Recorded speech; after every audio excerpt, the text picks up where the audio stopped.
Here's a way to dye discs that's fun and easy, and you've probably never seen anyone dye discs like this before. I call it the two-sided dye because you dye both sides of the disc. Most people have seen flasher discs that's half and half and it looks really cool. You can see the top while it's flying. You can't always see the bottom as well unless you dye the bottom.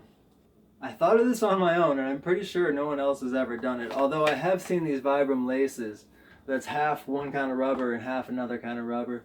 It's pretty similar, but it's not dyed. You can also do other things with the dye, like make a moon shape or go light to dark transitions. On this one I just used strands of tape, but the coolest way is to do it with a stencil. The most important thing you need to know about the two-sided dye technique is that you're going to need to make a little dyeing station. You need a cardboard box. It has to be bigger than a disc.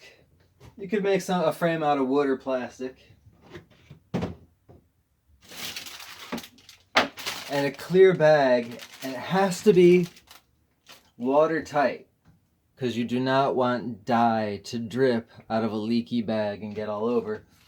So then I guess the third thing is probably a bin just for safety so you don't get dye everywhere.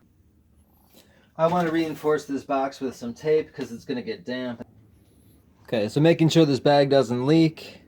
I've got my dyeing station in my safety bin. So the concept's basically the same, whether you're doing a stencil or just dyeing the whole disc, if you want to dye the whole disc, or stripes, or if you're just doing a flasher disc. You want to carefully pour in a bottle of dye, then carefully place in the disc. Don't get any splashes or any drips on the side of the bag, or else you'll see little blue dots. So for a strobe flashing disc, you pour in your bottle of dye, put the disc in, try and have it not touching the sides too much. It might block the dye from making contact. Then you carefully pour water in without splashing any dye and just raise up the water level until it's exactly halfway up. It looks a little better, I think, if it's a little less than half on the dark side. If you want, you can start with the full concentration of dye, then fill it up further so it's a little bit lighter dye. Fill it up a little bit, and then it's even a little bit lighter. If you leave it in for less time, you can get different shades of darkness too. I'm going to demonstrate on this old Champion V-Rock. It's kind of getting clear, it's losing a little color.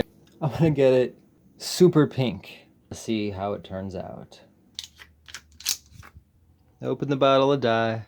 I'll just pour in the whole bottle of dye. What's cool about this technique is that you can actually reuse your dye over and over and over. You pour it back into a bottle, and if you get it too diluted, you can even evaporate out the water. But be careful if you evaporate it all the way out to dust, because you don't want to breathe the dust. Because you don't want to breathe the dust of any kind of dye. With a brand new bottle, there's a little bit of acetone, so it's likely to take the stamp off. I don't care about that. But if you reuse the dye, the acetone will be gone, but it'll still work, but it doesn't need to be in there. Put the disc in there. Don't make a splash. Fill it with water until the water level is exactly halfway up the disc or a little less. Pouring it in against the side so it doesn't splash.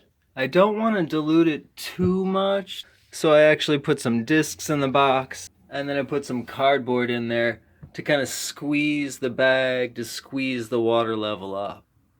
And I've put the bottle there because I don't want the disc touching the bag. It's been 12 hours, but that's going to be plenty of time. So dang, it looks like exactly half and half. Nice clean line. No splash marks on the top half. And it definitely got a lot pinker. I could dye the other half if I wanted. But I'm going to use this dye now for these stencil discs. And if you want to take it above and beyond to the next level, I'll show you a way to use the two-sided dye technique on stencils. When dyeing with stencils, really the first step is to just get a graphic. I get the graphic the size of a disc. Then I get 2 pieces of contact paper. One of the sheets sticky side down, the other sheet sticky side up. I'll actually tape them up on the screen and then trace an outline with a marker. I actually want to be able to dye both discs 2 different colors. So I'm going to do it twice, get a total of 4. Then get your 2 tracings lined up with each other. Use an X-Acto knife to cut both pieces of paper at the same time. After you cut them out, you'll have 2 pieces that look like the middle, and then you'll also have 2 of the negative. So I've got 2 discs here. I've got 2 identical drivers. One of them I flattened out, and the other one I made a little extra domey just by heating them up and then cooling them in the vacuum of another pot. This one face down, so the vacuum sucked the top down, made it super domey. This one I put face up, so the vacuum sucked the bottom down, made it puddle top. A word about the plastic. DX plastic works, but it just doesn't get as dark, rich, lustrous of a color. Also, if you dye glow plastic, the dyed stuff won't really glow very well. Sometimes I use completely clear discs, but I find that unless it's against a white background, you can't see the color that well. It just doesn't pop, especially against the background of, say, grass. I think that's why Innova usually uses the slightly frosted colors. Solid white works great, but it doesn't get quite that luminescent, translucent jewel kind of look that the non-glowing moonshine looking kind of plastic seems to get. Next I'll take some acetone, and a cotton ball, and wipe the ink off. Might take 2 tries. Hit it with some water. Okay, so here's the sticky side down. Okay, so I've got this one, obviously the sticky side down on the top. And now this is not a mirror image. It's the exact same image, but it has the sticky side on the other side of the image. That's the way to make them overlap perfectly.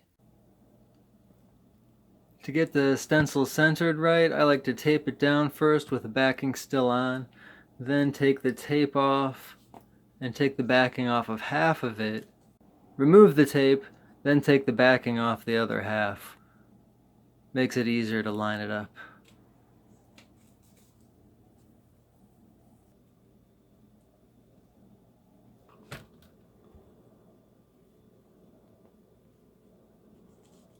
One little trick when you're putting the stencil on the bottom is don't tape it to the flight plate first. First, tape the outside parts to the rim while it's kind of floating up over the top. I poke some holes to perforate it, so I just know exactly where I'm going to cut it. So then you get this part flat to the flight plate. You don't have to be able to say that to be able to do it. Now I've just got to fill up the gaps. I'm going to use masking tape for this. I'm surprised to find that this disc wants to float, but I'm going to use this little twisty under this bottle to weigh it down and give it a small footprint. Basically doing the same thing on both sides. I'll put down some coffee twisties to hold the disc up off the floor of the bin. That way dye can touch the bottom of the disc. Pour in the blue dye.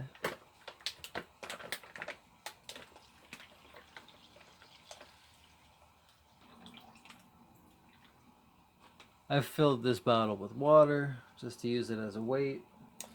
And I will let these sit now for at least 12 hours.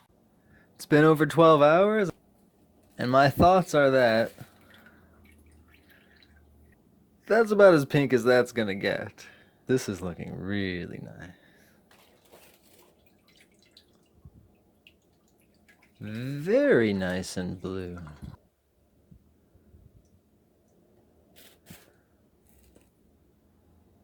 That is a nice deep blue.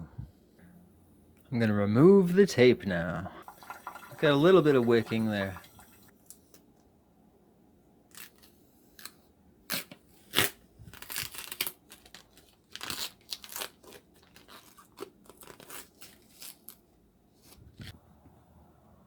Hey, I'd say that's pretty good. Looking nice.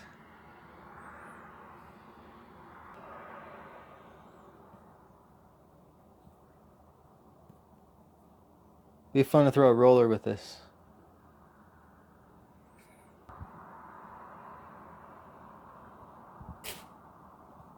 Next is the step where I take the cutouts, stick them to the parts that are dyed. So I'm going to switch them around now.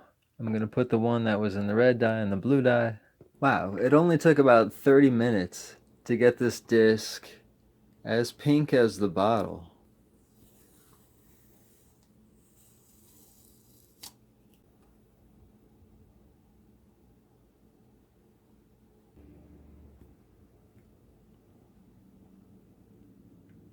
What a beauty. Nice.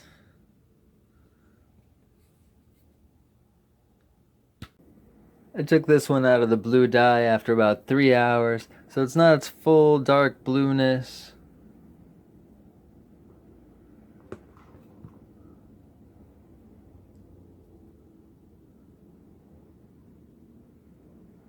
But I think it's looking great. The only thing, if there's any problem, is that I might have made the mistake of making discs that are just too darn cool looking to throw.